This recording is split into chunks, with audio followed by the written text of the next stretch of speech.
The Teenage Mutant Ninja Turtles. What a fascinating and very odd concept. The Teenage Mutant Ninja Turtles have been around for, ever. They've been around for as long as I've been born, and ever since I was a kid, the Teenage Mutant Ninja Turtles have always been a staple in media. I never really totally understood why, because even when I was a child, I kind of looked at that and I was like, that's stupid.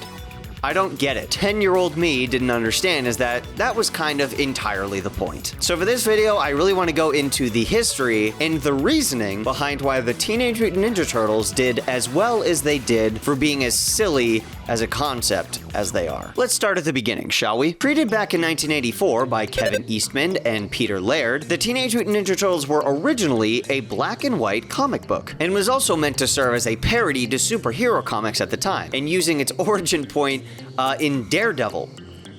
No, I'm not kidding. The original concept came when Eastman drew a upright turtle in complete full ninja gear and showed it to Laird to make him laugh. Laird then one-upped Eastman's idea by adding 3 more turtles with different types of ninja gears, and as you can see, the TMNT were born. Although the original comic did really well, it wasn't until the 1987 cartoon where the Turtles really started to take off. And for good reason too, because this show was a hell of a lot of fun. The little bimbo. And did not age well. In the lieu of all this turtle mania, it spawned all sorts of different platforms for the Turtles to take hold. Toys, video games, films, you name it, they had it. But what was it that show had that kicked it off? Well, to put it into 3 words, bouncy, colorful, groovy. The franchise has 4 characters with 4 distinct personalities and fighting styles, but all united under one design philosophy and their love of pizza. It's this goofy, big team action dynamic that you could see in things like Power Rangers, which is funny because Shredder was once the Green Power Ranger. In terms of the 1987 cartoon adaptation, the Turtles each had their own unique color and style to them that allowed them to stand out from each other and other IP at the time. They all had their own unique personalities, which helped bounce off each other to push the plot and dialogue further and make the jokes even funnier. The franchise also had a very crazy and over-the-top story that literally couldn't jump the shark because the concept was already inherently ridiculous. A main villain who has a deep hate for the heroes but can't do anything for himself and relies on a benefactor to pull the strings, which adds either comedy or drama when it's called for. A plot that extends through the seasons with consistency between episodes and arcs to keep the story together, and goofy writing mixed with awesome music and serious action scenes with cool set pieces and animation that lend to a visual feast for the eyes and ears. The show also doesn't take itself too seriously, which I think is a great thing for a show to do, because if you're just too serious all the time, it kind of gets melodramatic and boring, but that doesn't mean that the show is afraid to take itself seriously when it needs to. All good shows and IPs can usually have a very good balance of both, not making sure that you're taking things way too seriously to be kind of boring, but also making sure that you believe in the world and the characters inside of them. Not only that, but the comedy in it is always based around puns, which is a universal language. From enemy retort to dialogue humor, silly catchphrases, and villain names, it really did have it all. And everybody loves pizza. So that's like the free space on the bingo board. This team also creates an incredible foundation to create any variation of the characters. From the OG 1987 cartoon to Rise of the Teenage Mutant Ninja Turtles in 2017, the 2008 Teenage Mutant Ninja Turtles cartoon, the live-action movies. The phone is ringing. Sorry, a Texas legislator just tried to call my house looking for someone named Karina with my last name. No one of that name lives here. Also, why is somebody from Texas calling the house of me?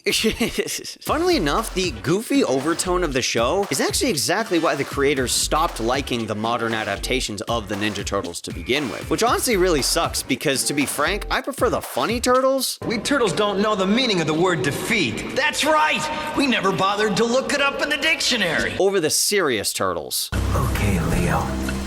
Time to teach you a lesson.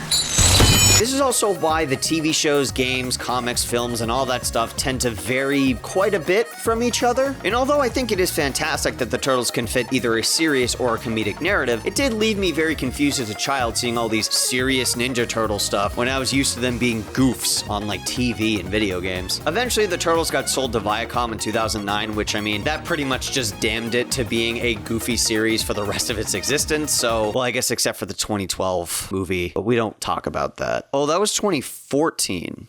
Oops. Turtles. The Turtles do return to their serious roots from time to time, which can appeal to all the different types of fans of the Ninja Turtles, which I think is great. In fact, I'm pretty sure there's a Last Ronin video game coming out soon, which is based off of the Last Ronin comics from TMNT, so that's pretty cool. So we kind of get an idea of why the TMNT took off so well. But why do I love TMNT? I honestly think that the games are so much fun to play, and thanks to the Cowabunga collection, you can access pretty much every single game they've ever had from one convenient place. So thank you God for making that. I have really bad OCD issues, so going out to an arcade to play on a machine that other people have been touching makes my skin crawl. So the fact that I can just sit at my own house and play any of the different Ninja Turtle games from whenever they came out right in my own house is absolutely wonderful, and I'm so glad that they did that. My entry point into the TMNT series was the 2012 CGI show on Nickelodeon and the old 90s live-action films. So not a great start. However, thanks to the absolute masterpiece that was Teenage Mutant Ninja Turtles Shredder's Revenge by Tribute Games in 2022, I was hooked. Much like the classic arcade turtle games, it's a side-scrolling beat-em-up, but with more combos, new special moves, and a bunch more playable characters, and is also based off the 1987 cartoon as well. You can play as Leonardo, Raphael, Michelangelo, Donatello, Splinter, and April in the base game, with Casey Jones as an unlockable character at the end of the game. Plus, Miyamoto Usagi, Karai, Mona Lisa, and Mondo Gecko joining as DLC later in the game's lifespan. Each character has so much personality that separates them from the rest, making them feel like actually separate characters and not just reskins of each other. So this makes you want to strategize on who you're playing as, because not every playstyle is going to fit every single character. For me, the best playstyles were April O'Neil and Mona Lisa. Not only does the game give you countless skins to be able to play with, but it also allows you to play with up to 6 people simultaneously, which makes sense given the 6 main characters always being together at all times. The story for the game is that Shredder is back. Wow, big surprise. And he seems to be trying to collect the pieces of the Krang's body to put him back together. So we obviously need to stop him. The game actually isn't that very long at all. It only took me and Dan like an hour and a half to blow through the entire game. But with how much is jam-packed in here with all the additional modes and side quests, it could easily extend out to about 3 to 4 hours of gameplay. And it never feels like you're padding or going back. It always feels like something new and fresh, and it's always incredibly fun to go back and replay it over and over again. And I have.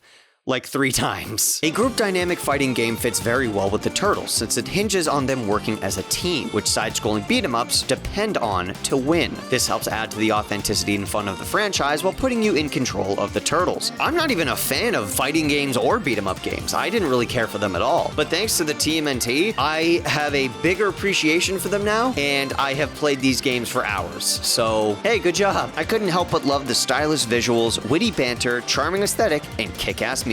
Seriously, if you haven't played TMNT Shredder's Revenge, please go play it. In fact, I believe the same team is putting together the next Scott Pilgrim beat-em-up game, and it looks phenomenal, and I'm very excited. It also helps that the colors of the Teenage Mutant Ninja Turtles are the same exact colors of the Cartridge Crusaders, which is my secondary channel, and that was completely accidental, but now makes sense as to why I thought that was such a satisfying color combo. The Turtles truly are the perfect mold for a good story. The characters' unique designs and personalities allow you to morph it into whatever style or theme you're trying to go for. I even created my own adaptations of the Ninja Turtles as well.